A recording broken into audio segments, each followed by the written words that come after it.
to the next presentation, which is first of all Dr. Tania Marshall, who has a PhD from the University of Witwatersrand. Dr. Marshall founded Explorations Unlimited and has been actively involved in the alluvial diamond and gemstone exploration and mining industry, locally as well as internationally. She is a fellow of the Geological Society of South Africa, a member of the South African Institute of Mining and Metallurgy, and a life member of the Geological Society of Africa, and is registered with the South African Council for Natural Scientific Professions. In addition, she is the current president of the GSSA.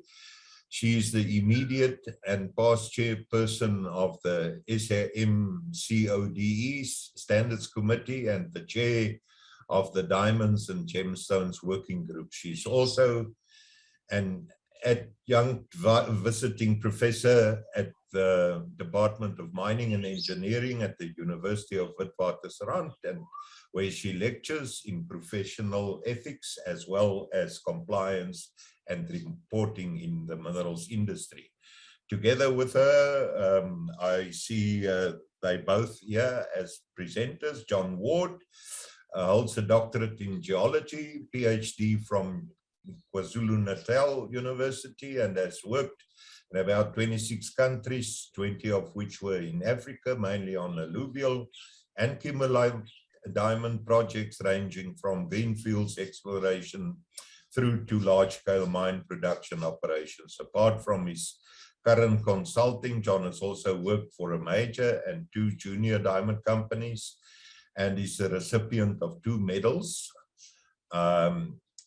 for his contribution to academic and economic geology in Southern Africa. He is a life fellow of the Geological Society of South Africa, a life member of the Geological Society of Namibia, and also SASQUA respectively, and the SAMREC competent persons in primary and secondary diamond deposits. And I think Mike, is he also on the same one? Mike has been presented yesterday, but holds a MSc degree in geophysics and sedimentology from the Universities of Pretoria and Reading in UK, Reading, respectively, and a PhD degree from the University of Cape Town. He has 40 years of exploration experience, primarily in the diamond industry, having begun his career as an exploration geologist for the Geological Survey in South Africa prior to joining De Beers, where he worked for 29 years. He managed various exploration programs for De Beers in Africa, which led to a number of kimberlite discoveries, and assumed responsible for all De Beers programs in Africa, including general manager for De Beers in the DRC. Since leaving De Beers, Dr. de Wit has worked on a number of diamond and base metal projects in Africa, including Botswana. Over to all the presenters. Thank you. Thank you very much, Gert, for that introduction.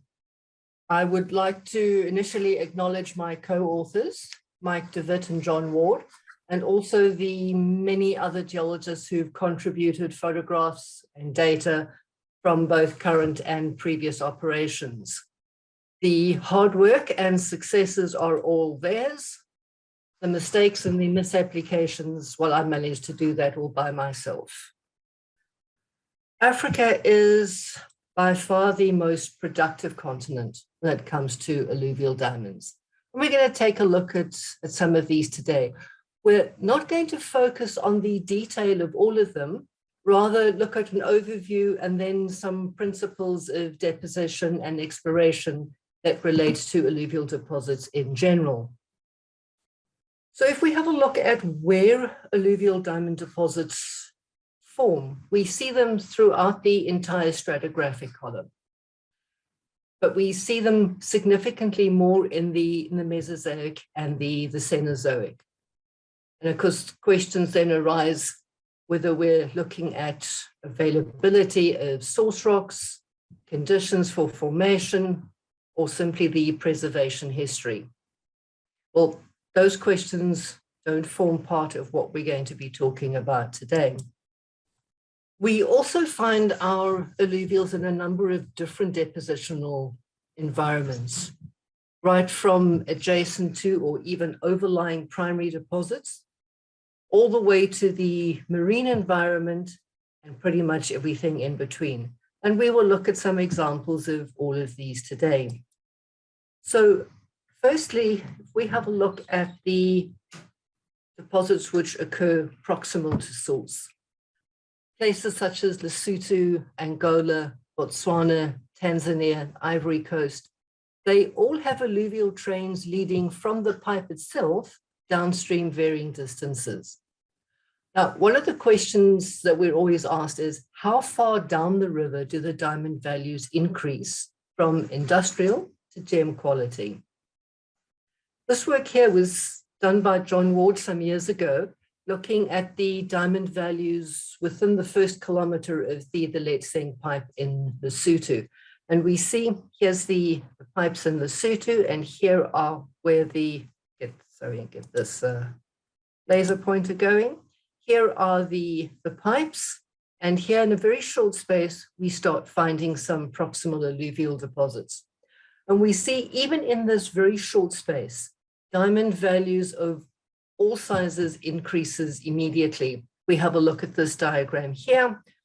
We can see the green, the value of the alluvial diamonds, as opposed to the primary diamonds that sit in the Letseng kimberlite itself. And even within a very short space of time, we start seeing upgrading of all sizes of alluvial diamonds. Some sort of a blip here, we're not quite sure what that's about. And it is generally this feature that makes alluvial deposits so attractive. The fact that there's somebody who has got their mic open. Can you please?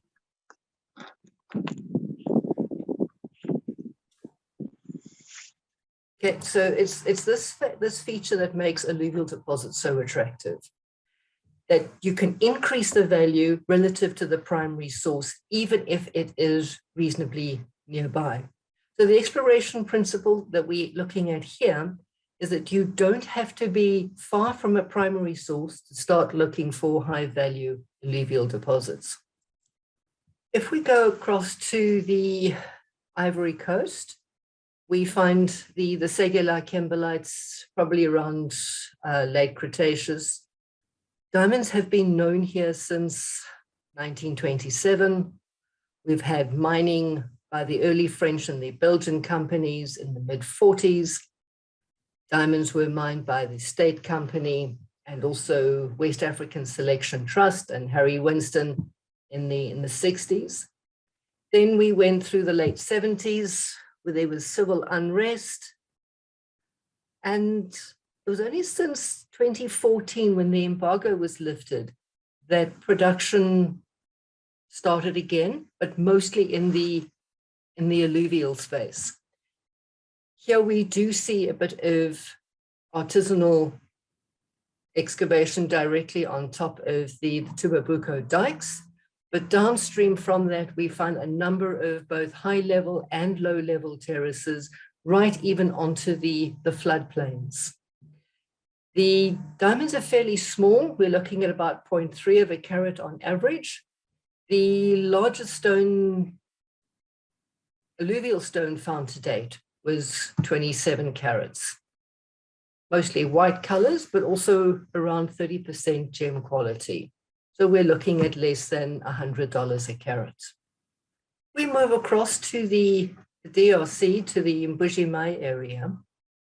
Directly around the Mbujimai kimberlites, we find a fair amount of alluvial material, which is just simply dumped into the karstic sinkholes with very little or no resorting. And then these things are reworked down again to the terraces of the Sankuru River. So here you can see, this is where the kimberlites are and the alluvial deposits. And just a few kilometers downstream, we have the Sankuru River. It's interesting to note that this is what the diamonds look like as they come out of the alluvial material. And that is indistinguishable from the diamonds that come out of the Mbujimai pipes themselves. Just a few short kilometers away, we do see some amount of rounding and upgrading of the diamonds, even in this very short distance again. If we go up to northeast Angola, we find the Cretaceous age CALONDA formation, which is pretty much coeval with the emplacement of the kimberlites. The depositional environment there is not conducive to significant erosion. So the highest diamond concentration in the CALONDA would form around the pipes in halos. And closer to the pipes, it looks more like a immature volcaniclastic sediment. But further away, we start seeing some reworked fluvial features. Grades can be commercial throughout the CALONDA basin, but it is really where these deposits have been reworked by younger streams that we get some really significant upgrading associated with the present river systems. The lesson here, understand the geomorphic evolution of the area, and that'll help you to understand where the higher grades or the potential higher volumes are likely to be.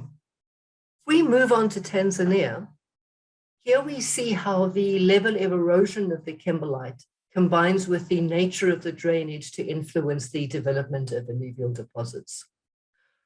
We've got limited erosion of the Modui pipes or Williamson mine, and that is evidenced by the presence of thick epiclastic deposits. The drainage in the area is particularly unimpressive, and there's almost no incision or down cutting, what we call passive drainage. And this will result in only limited development of gravels in the rivers. Diamonds have been mined commercially from the alluvial deposits directly on top of and also surrounding the epiclastic sediments. And although alluvial diamonds have been recovered from various locations downstream of the pipe, nothing commercial has been located yet. And given the geomorphology, it is highly unlikely that it will be. Right, so the second major depositional environment that we're going to look at today is the normal fluvial alluvial systems, both meandering, braided river systems, and all of their associated geological settings. So what do we have here? We've got the colluvial gravels, which typically are located on the outer flanks of the valleys. They can form from the deflation of pre-existing terrace deposits. That makes them higher grade in patches, but also their shallowness makes it easier for artisanal miners to exploit. Then we go down to the terraces. Now from the outer edges of the terraces in towards the current river flats, we can have any number of flights of terraces. And typically what we have here are basal gravel units, which are the more diamondiferous ones, overlain by finer grained fluvial units. In the terraces, both the overburden and the gravel can be semi-consolidated, can be lateritized, or calcreted depending upon the prevailing climates. Then we move up to the river flats, where we typically have variable overburden thicknesses and consolidated gravels. These are typically the primary exploration target because you have higher volumes, potentially higher grades, and easier to mine the large volumes. Then we get to the present river systems, where we have two varieties, the mobile poorly developed placer, which has large volumes and low grades. And then we have the bedrock controlled rivers, where you can form deep pools, scour channels, And in these, you can get really high concentrations of diamonds, high grade, but low volume. And in some places in the DRC and various other places in the tropics, these bedrock trap sites in current rivers can get recharged every year with the rains. So theoretically, you could sit at one site and mine the same deposit year after year. This is just a summary of the type of trap sites that we generally find in pretty much any kind of fluvial alluvial deposit. We get the mobile trap site. We have the mobile trap sites where diamonds concentrate at specific places within the depositional environment, and that would be at the bar heads, at the platforms, and nothing much at the bar tail. So this end of the bar is the important one. In the bedrock controlled deposits, we'd find them in scours, ends of push bars, and associated with bedrock highs. And the grades in the bedrock trap sites can be 2 or 3 orders of magnitude higher than elsewhere. Again, showing the importance of being able to identify and then select the trap site that you want to mine. Moving off to Angola, we've had a brief look at the Mesozoic CALONDA formation. We also have the Cenozoic alluvial deposits. Now, this slide is not to talk about a specific deposit, but I want to demonstrate an important feature about alluvial deposits. And people often get very hung up on the grade of an alluvial deposit. And Lula shows us very clearly that grade is not necessarily the most important parameter. So if you have a look here, the grade is not particularly inspiring, but look at the average stone size and the average value. With respect to diamonds, very different from other commodities where you may have only grade and volume to concern ourselves about. Diamonds, we look at volume, grade, but also value. And this is what can make a deposit particularly commercial. We look at the DRC. There are a number of different areas where alluvial diamonds are mined. Over 90% of the diamonds in the DRC come from recent river flats, modern rivers. And this trend is attributed to the fact that there is rapid erosion of the rivers through a soft cover. And so you have this vigorous recycling of diamonds. Now compare this to South Africa, where it is fairly different. And Lyndon has shown us that many of the higher terraces are the ones that have the diamond grades. So the point again, to make sure that you know the geology or the geological and geomorphological history of your project, so that you go and look in the right place for potentially commercial deposits. I want to have a look at this slide to look at the influence of geomorphology. Now, within your bedrock trap sites, you can get very high grades, very little clay, but you're also likely to have low tonnages. And that's not going to be very easy to be mined by mechanical means. If you have a hard bedrock, you're obviously going to have better trap sites than soft rock. Then if we have a look at the broad valleys, the meander belts, this is where we have sediment-dominated trap sites. We've got high tonnages that lend themselves to mechanical mining, but the downside is that the grades are moderate to low, and there's also often an abundance of clay, which can complicate the processing. Here where we have very narrow valleys, we often have narrow terraces, higher water speed, which results in generally lower to moderate average grades. Where we have these splay deposits, again, where the river opens up, gravel's a dump, These are generally high priority targets with larger volumes and moderate grades. So it's important to look at the geomorphology of your deposits to give you an idea to be able to rank them in terms of where do you go off first.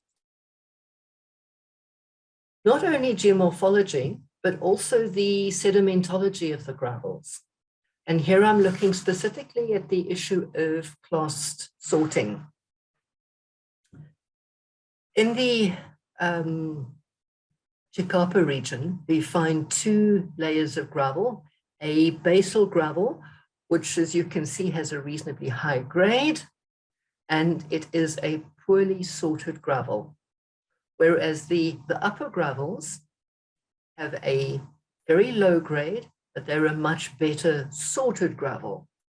And the reason, as many people have intimated, is due to the formation of trap sites within the gravels. So for alluvial deposits, poor sorting is actually good sorting. Now, before we leave the DRC, this is a picture to blow your mind as to how an artisanal community can affect your prospect. What we have here is the end of a rainy season. The guys had identified an exploration target, and just note this rock over here, identified. In just a few short weeks after the river levels had subsided, that was the community of artisanals that had sprung up around it. You can just imagine what this could do to your resource estimation program. This is probably why few people even bother at this stage. In the Central African Republic, we've got diamonds in two main regions. Out in the west, we have the CARNOT area, and then the Bria area in the east central. There's been no obvious identified sources associated with this, but many of the alluvial deposits have been broadly related spatially to areas of the Mesozoic sandstone and conglomerate formations, as well as a Paleozoic glacial sequence, both of which have been touted as possible source rocks. However, neither diamonds nor kimberlites indicator minerals have been recovered from either of these basement sequences, so the source remains uncertain at this stage. Diamonds are found in both bedrock as well as mobile placers. Obviously, the grades of the bedrock deposits are sufficiently high to allow for mining by river diversions. And this is what the diamonds look like. They are reasonably small, with 80% of the stones being less than half a carat. This is an interesting feature here, that there is 40%, very high percentage of carbonados in the western areas, and only 7% in the central areas.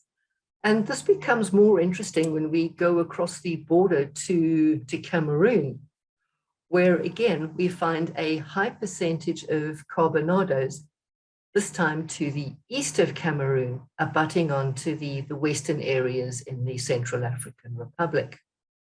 Looking at the Cameroon deposits, it's also a tout for the importance of a systematic evaluation of alluvial deposits. We go back to 2006, the Quaternary alluvial deposits were mined quite successfully. That was a very simple situation. You had 1.5 meters of overburden and a gravel unit below. Then somebody noticed that the bedrock there is conglomerate and suggested that these conglomerates might be the source of the alluvials and represent a significant reservoir of all the diamonds. All in all, a very plausible suggestion. So in 2010, the company, CNK, which was listed on the Korea Stock Exchange in Seoul, declared a diamond reserve of 736 million carats without taking a single sample to back it up. They simply measured X by Y by Z and multiplied that by some magical grade number. In 2015, after they had done extensive sampling and found not a single diamond in the basement samples, CNK was delisted from the exchange. The project was abandoned in 2016. The directors all went to jail, but politics being politics, they were all free again after 6 months, while the widows and orphans who had invested in the project lost their shirts. It's interesting to note that the Korea Stock Exchange does not require any compliance with international reporting codes such as SAMREC or JORC or CIM. Had they done so, the scam could not have taken place. Moving along then to Somabula in Zimbabwe. Here we have a 2-meter thick basal diamectite representing a Permian till. The diamonds, as you can see, are reasonably good diamond value. But the grades are sub-economic, and particularly when you look at the fact that you have an overburden thickness of up to 40 meters. What makes this deposit especially interesting is the associated heavy mineral assemblage, which includes a host of other gemstones and also precious metals. Then out near the Swaziland-Mozambique border, some 30 kilometers from the Dokalwayo pipe, there has been what's been identified as the source to the alluvials. We have the HLANE deposit. Here we're looking at basal units of the Stormberg group, which represents a braided stream environment. HLANE was mined by Transhex in the late 70s, early 80s to a depth of around 170 meters and a long strike for some 1.2 kilometers. Out in Mozambique along the Save River, about 200 kilometers downstream of both the Marange and the Maroa diamond fields, we've got some braided rivers sitting up on top here and meandering river deposits on the bottom terrace. This is what the gravels look like. These are extremely diluted deposits, some patchy grades and very small, reasonably small diamond sizes expected. Again, the importance of understanding the source and the geomorphic history of an area when you generate exploration targets. Moving to Western Africa, in Mali, 29 kimberlites are known in the southwest of the country.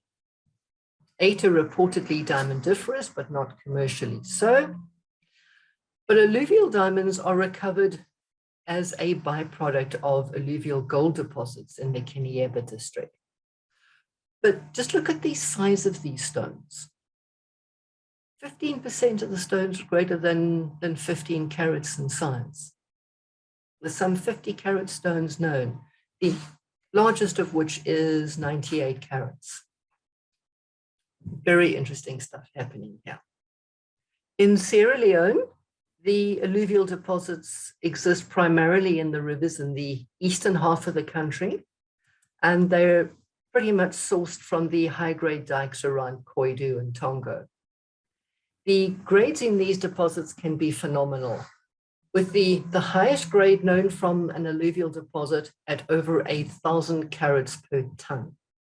Sierra Leone also boasts some very large diamonds. The star is, I think, still the largest alluvial diamond and the third largest diamond ever recovered. In Western Liberia, we find young Cenozoic deposits in the Mono River and various other rivers and creeks. The diamonds are derived from nearby Proterozoic and Mesozoic kimberlite pipes and dikes. And this is Steve Haggerty out in Liberia, who recently identified this particular plant, the Pandanus candelabrum, as an indicator. These things grow preferentially on kimberlite soils. In the northeast of Liberia, we get some small spotted diamonds in the graphite schists, in the Precambrian granite greenstone terrain. These diamonds are mined there in situ, but they're also eroded out into the younger present rivers. In Guinea, these two deposits highlight the effect that volume and also average diamond size can have on the economics of an alluvial deposit. Out at Mandela, we've got gravels preserved in bedrock trap sites. We're looking at reasonably high grade, but relatively low volumes. Across at Arador, we've got a very broad, sluggish system on a soft substrate. We've got lower grades, but much higher tonnages. Now, what this has meant is that combined with the larger stones that we find here at Arador, Mandela never made it past feasibility stage. But the Arador mine was in commercial production from 1934 to 2008. Again, grade is not the most important parameter here. The deposit at AKWATIA in Ghana is an interesting one. John will talk more about megaplaces later, but this is the only fluvial megaplacer known, having produced over 100 million carats. It's in terms of the number of carats, definitely not value. The diamonds have been recovered from a number of different terraces. Again, we get the high colluvial type material, and then a flight of terraces, and then the present river itself. At the main operation, diamond size is small, looking at 30 carats, 30 stones per carat. And downstream, it just gets even worse. We're looking at mostly industrial stones and cuttables, gem quality stones above 1 carat are extremely rare. The thoughts of a source here, we're looking at the Birimian volcanosedimentary sequence. We've got 2 coarse tuff units within the grey wackies there, and they are known to contain sub-economic diamond concentrations and has been touted as potentially one of the primary sources of these diamonds. AKWATIA is also a lesson in how politics and greed can totally destroy a good deposit. It was discovered by Central African Selection Trust in 1919 and was mined by them until the early 70s.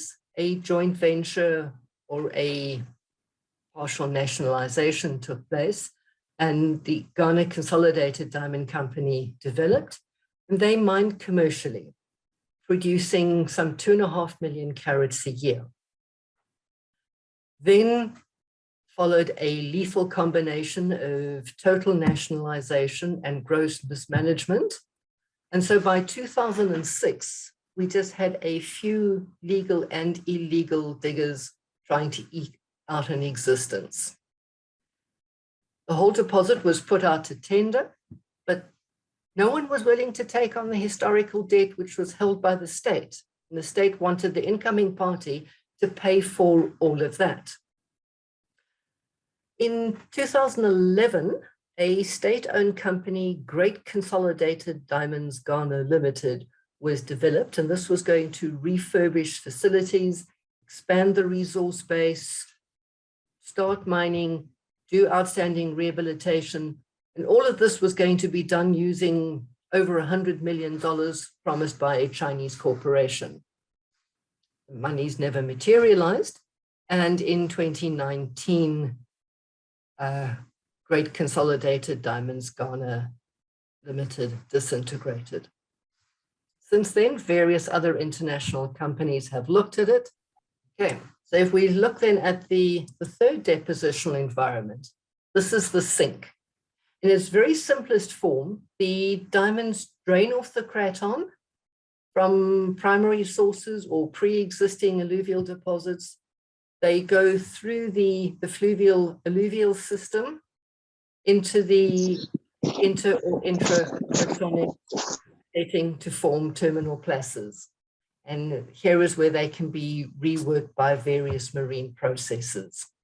The Wits Basin represents the oldest known such alluvial diamond repository. And over the years, we've had a few hundred carats being recovered from the conglomerates of the Upper Wits. Probably the best known examples are these which have come from the Modderby gold mine, which back in the day was known as the Modderby Gold and Diamond Mine. We've also got quite a few diamonds coming out of the Klerksdorp area, particularly where they've been eroded and reworked into the younger alluvials. And there are even, I know of at least 5 small diamonds that have come out of the Cook Shaft on the West Rand. It's suspected that such diamonds were much more widely spread throughout the Wits Basin, but they're definitely not recovered today due to the crushing that takes place. When we look at the size and color of the diamonds, they mostly green, almost black as a result of the radiation. If we go back to the Ivory Coast, we find diamonds in the conglomerates, the basal formation of the Birimian sequence, which are ancient beach placers. And again, these have been reworked out of there into the current younger alluvials. Once again, we're looking at small diamonds, green colored with uranium pigmentation spots. The source is unknown, but some have suggested that it could be graphitic or actinolite schists in the basement greenstone complexes. And back in Ghana, looking at the Bonza area, we've got diamonds recovered from the basal conglomerates along the Ashanti belt. And again, diamonds are eroded out of these deposits and into the present river systems. Once again, the diamonds are small, low quality, same green-black colors, potentially the same kind of source. In the Taudeni Basin in North Africa, this now covers parts of Mauritania, Mali, and southern Algiers. Throughout the entire basin, we find large numbers of small diamonds and also G10 garnets at various localities. The current working model is that the diamonds were originally deposited in the basal Taudeni sediments, and then the diamonds were weathered and accumulated then on the deflation surfaces before being covered by the Sahara Sand Sea. That brings us then to Marange in Zimbabwe. And what we're looking at geologically are the sediments at the base of the Mkondo Basin. It's the Zimbabwe Craton, the Mkondo Basin.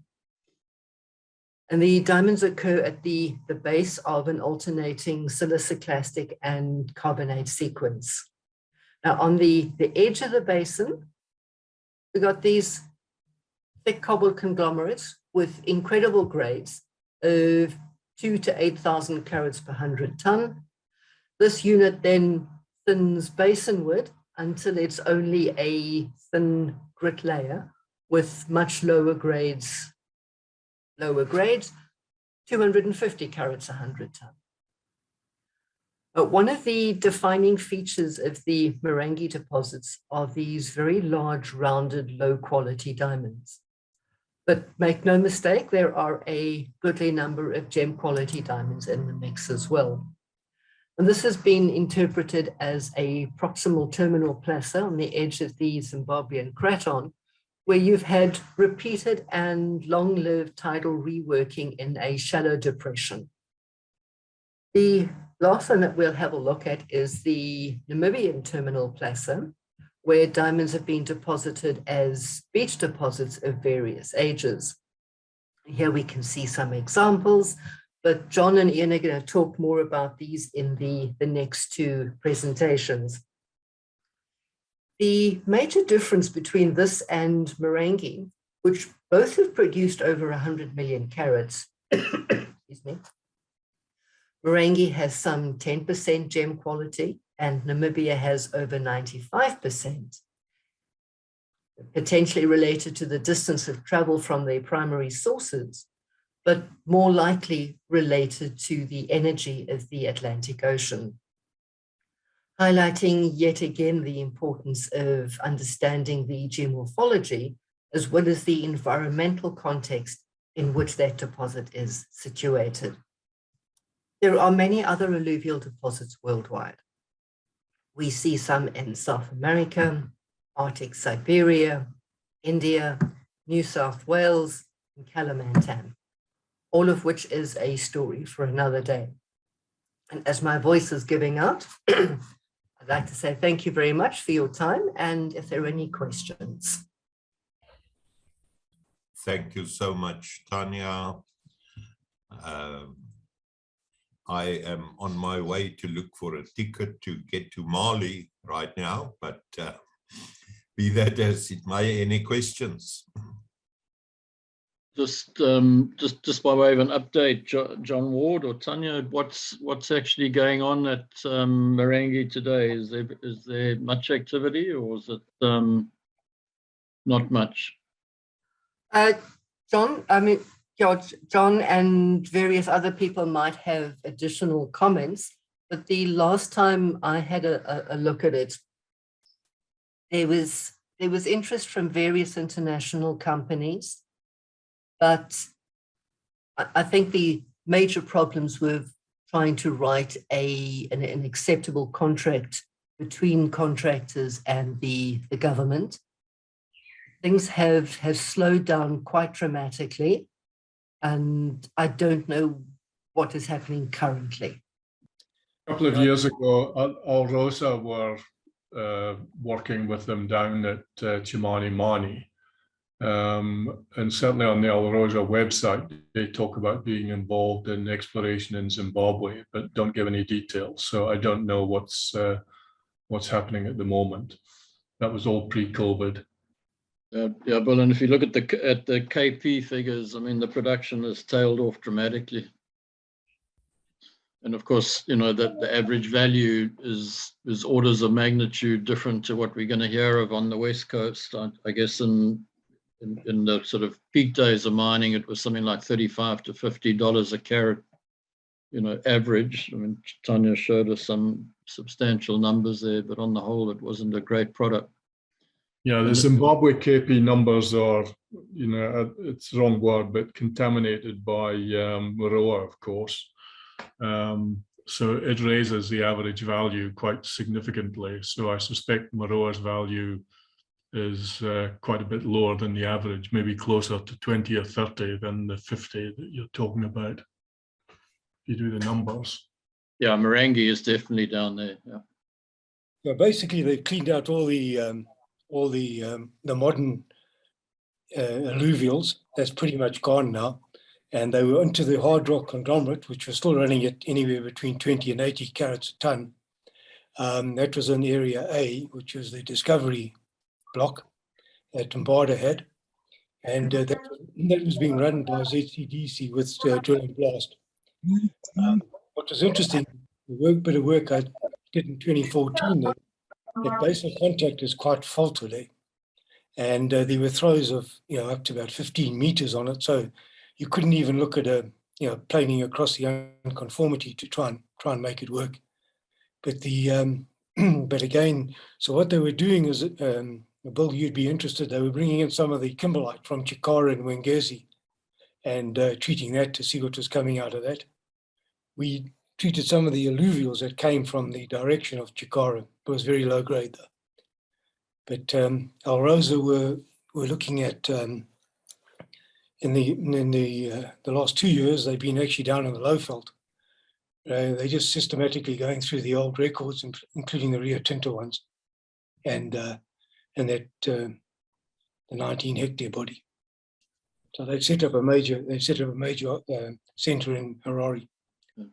And Tania, I mean, it's a fascinating presentation, but it does also go back to the fact that this is an amazing continent when it comes to diamond resources.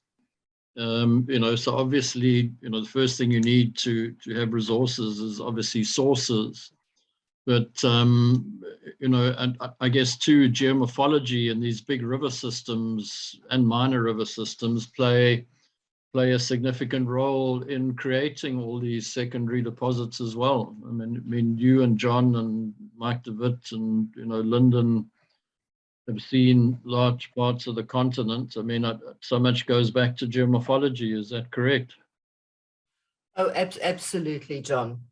You definitely need a source somewhere, whether it be a primary source or a secondary collector, something that's got to bring the diamonds in and get them into the system. And how they are concentrated is, well, that's what geomorphology is. So you do need to understand how the country area has evolved geomorphologically, and also have a good understanding of the sedimentology of your deposit. Otherwise, you can find yourself looking in the wrong place at the wrong time. Yeah, so begs the question, where did all the Canadian diamonds go? I mean, as we see now, there are numerous kimberlites, maybe not as many as in Africa, but presumably the glaciers swept them away and buried them somewhere. There's a very interesting diagram. I'm just going to see if I can share it again. But when you look at the wave energy throughout the various oceans, you'll see that wave energy along the Southern African west coast is extremely high, but wave energy out around Canada is extremely low. So even if the alluvial diamonds have gotten into the system and gone out into the oceans, you don't have the energy to concentrate it and form these magnificent deposits. Also looking at the various glacial trails, I have read a couple of articles which indicates that, yes, diamonds are found in them. They've not found diamonds in sufficient quantities to make any of these glacial trails commercial, but then they just seem to disappear into these very low energy deposits which do not concentrate anything. Yeah, it's that lack of concentration. Huh? Yes. We have the same thing in Australia with all the diamonds up in the Northern Territory. They also go into the Gulf and various other areas, but there's nothing there to concentrate the diamonds to make a large commercial deposit. Yeah, good point. And I see there's a question about diamonds in Zambia. I mean, again, you know, there have been reports and occurrences, but I don't think there's anything that really is of significance in Zambia, Tania. No, not that I know of. We all know of the odd diamonds that have been found, but there is nothing written on it. There's been no research on it. Again, no concentration anywhere. I'm sorry, I'm jumping in here. Angola, Angela's got a question about Angolan average prices. Herman, do you want to comment? You did that very eloquently last week and are the expert on Angolan prices. Yeah, I just unmute myself.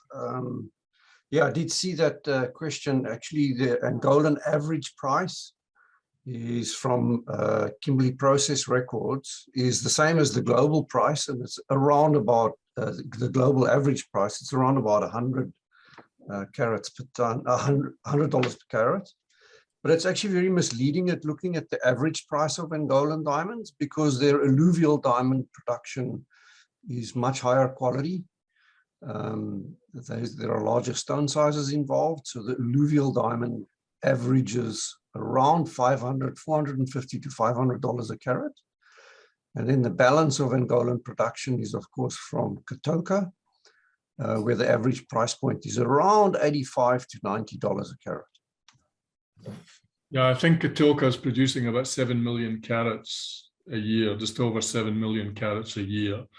I don't have my file open now, so I'm not sure what Angola is, but I think it's around 8 million or thereabouts. Yeah, yeah, Bill. So it's 20% alluvial and 80% Katoka.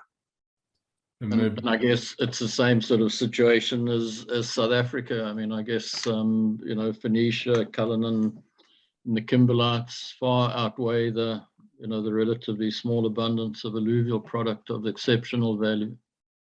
I can, if I can share my screen quickly, I can just throw up that that plot again. I've just pulled it up. Go for So it. if you guys can see that. Yes. Yeah. Okay, so there you have, you know, on the left is Angola production. In green are the primary producers, and in the wide format over here, that's Katoka. So that's their declared prices. The alluvials are in light pale blue. And you can see the range of alluvial diamonds. And then there's this exceptional producer, Lulo, which was also mentioned by Tania. And then this is the Southern African context on the right-hand side, based on Kimberley production numbers, Kimberley process certification numbers. And then, you know, if you look at the average price point of Namibian alluvial production, there's the Kimberley process number. It's very close to $500 a carat. And the range for Angolan alluvials is basically exact, you know, it's very similar. And then the blend of the alluvials in Angola with Katoka brings the average for Angola up to that point over there, which is roughly 80% Katoka, 20% alluvials. And these numbers are very similar to what we see in Southern Africa, as John has just pointed out. The Southern Africa average is right there, but the alluvials in Southern Africa go up in light blue all the way through exactly the same range as what we see in Angola. Yeah, fascinating, the power of water and attrition. Yeah. You mustn't show those diagrams to the Competition Commission, or they'll start accusing us of price fixing.